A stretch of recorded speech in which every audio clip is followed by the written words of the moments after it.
This is part two in the introductory video series for MBS Live, the MBS Live dashboard. When we left off, we talked about how you could set up alerts to help monitor the market for you. In part one, we also talked about the real-time pricing table and the real-time chart and how you can use the information there to monitor changes in the underlying bond market that might inform mortgage rate movement and the risk of intraday changes to mortgage rates. You definitely could leave the dashboard up on your monitor all day long. You could even dedicate a monitor specifically to the dashboard. A lot of people actually do that. But you can also use some of the set it and forget it features, and we'll talk about those now before going on to discuss the rest of the dashboard components. So in the left-hand navigation menu, there is an option called My Alerts. You can also get to that option by clicking on a coupon in the real-time pricing window and telling it to add a new alert. But the more full-featured version of that will be in the left-hand navigation menu, so we'll use that for now. At the top, you'll be able to enter in your mobile phone number in order to activate SMS alerts or mobile alerts, text messages. And you can also opt into various push notifications. That's what the desktop notifications menu is here.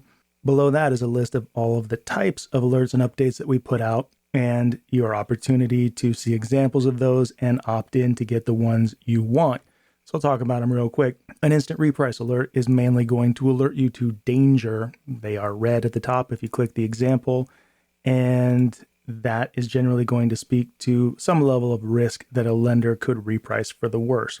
That's not going to apply to every lender, but I would encourage you to read the text of those alerts if you are not exactly sure what they're trying to say. Market update is similar to an alert, but it is generally not going to speak to any risk of a negative change. It's more to update you that some anticipated or significant event has happened, to recap the morning's economic data, a Federal Reserve announcement, something like that. Those can come out anywhere between 0 to 7, 8 times a day. 7, 8 is very rare. 0 is fairly rare too.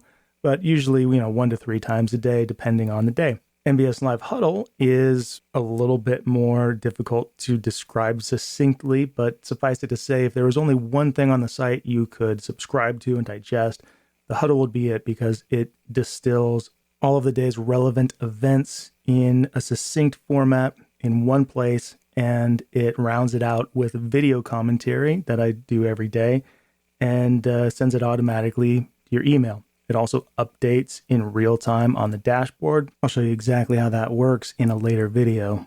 For now, you can see an example of it by clicking the magnifying glass here. Also, you will have the ability to change the layout of these various components once we're back on the dashboard, but again, we'll talk about that in the next video. The day ahead is effectively my morning commentary that may or may not have a lot to do with the day ahead in terms of laying things out and a boring punch list sort of agenda. I like to use that to offer some thought-provoking commentary, pose some questions, and sometimes do some education on topics that you guys say are important to you. So it's a good thing to read if you were looking to build your level of knowledge about markets and following MBS, or just, read something that's not your typical rundown of a calendar of scheduled events. Anyway, check it out. If you like it, subscribe to it. If you don't worry. But moving on to setting up your alerts. Now, this blue rectangle here is going to give you the same functionality as the one that popped up in the real-time pricing window. So let's go ahead and click it. First of all, you're going to select your product. If you're following the site for the purpose of mortgage rate changes in the middle of the day, it would be a good idea to select 30-year MBS, generally speaking. The best option, or the most versatile option to use in this menu, is the at a change of price option. That means that when markets move by a certain amount, we will send you an alert, for better or worse. The most important option on this window is the change amount here. Use the slider bar to determine how much of a market movement you'd want to allow to happen before the system sent you an alert. This can require some fine-tuning depending on the lenders you work with. For instance, if you're working with a very jumpy lender, you probably want this thing dialed most of the way to the left of the available range.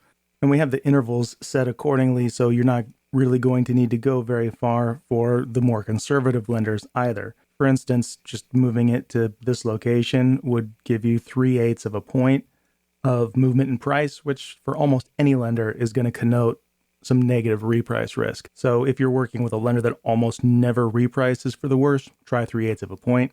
If you're working with a jumpy lender that reprices multiple times per day, start at 1/8 of a point. And if you get too many alerts, too many texts or emails, you can always bump this thing up by editing that alert. One other important option here is to choose a start time or from the previous close. I would highly recommend using a start time in this menu because let's say the previous close was great, but the current day, the day that you're monitoring, had some massive overnight movement in the bond market and things were much, much weaker. It's not going to really do you much good to monitor from the previous close unless things were flat. So create a start time that closely matches your initial rate sheet print time. You can actually set that 10 to 15 minutes before your rate sheet print time, since there is a little bit of lag between when that lender is going to have been looking at MBS prices and making their rate sheet. Let's say your lender sends out rates at 9 a.m. every morning. I might set this at 8:45 a.m. Then click add an alert. That will show up in your alert menu here. You can edit it with the blue button or delete it with the X. You can set up multiple alerts for multiple reasons. If I want to add another alert, but say I don't want to monitor the recommended coupon of UMBS 2.5s, I want to look at 3.0 coupons, then I could select that here and go through all the same steps. That's assuming I want to do a change of price. Let's say I just want to know if 3.0 coupons hit a certain price. Then I could select the bottom option there. You give this a nickname if I'm starting to lose track of which alert is which, and I could select my target price here. Then as soon as MBS 3.0 coupons hit that price, I will get an alert wherever I specified to receive it. Last but not least, you can set up an alert at a specific time of day. If you don't want to have to open the site but still want to check in a few times, you could select those times here, and then you would just get a text message or an email letting you know what the price was at that time. Simple enough. If you had multiple alerts set up, several different types of custom notifications, and you were subscribed to all of the alerts and updates mentioned in the previous menu, it could be quite a bit of information coming your way. If you find that it's too much information, just remember you want to come to the My Alerts menu to dial things in. And really the biggest risk here is having the custom price notification set at too small of a price change, because on a super volatile day, and given the way MBS can move sometimes, that can create well over 10 alerts in an hour on some of the most volatile days that we've seen. So you just want to remember that here's where you come back to in order to change those settings. Of course, if all else fails, you can always click the question mark, contact us, and we will be happy to assist you. That's going to do it for this introductory video. The next video will break down the remaining components of the dashboard. I'll show you how to move and resize the windows and then save those layouts for different applications. And before you know it, you'll be able to make big, crazy layouts like this.